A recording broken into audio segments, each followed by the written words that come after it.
jít dál. Jen venku stál, nechtěl mou mámu, nejspíš zaslyšet, jak povídá. Na lásku máš čas, jen s ní nepospíchej. Snad za pár dní, kdo ví, až budeš mít o trochu víc.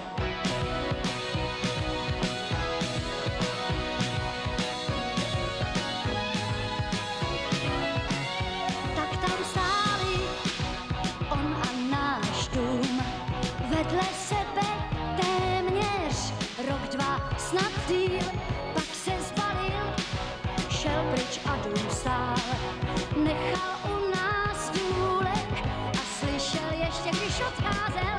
Na lásku máš čas, jen s ní nepospíchej. Snad za pár dní, kdo ví, až budeš mít o trochu víc milimetrů, možná centimetrů. Snad něco málo dní, prý je čas a dost ho ještě pořád mám. I když se mi někdy zdá, že za oknem už tolik kluků nepíská. Dávno ze dnů je rok a není sám.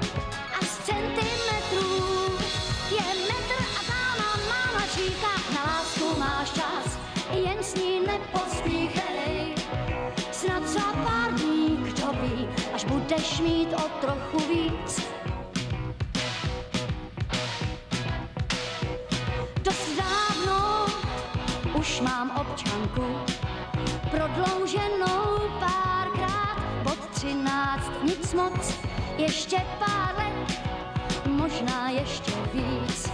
Jestli vůbec někdy ze mě bude máma velkou chtít. Na lásku máš čas, jen s ní nepospíchej. Snad za pár dní, kdo ví, až budeš mít o trochu víc milimetrů, možná centimetrů.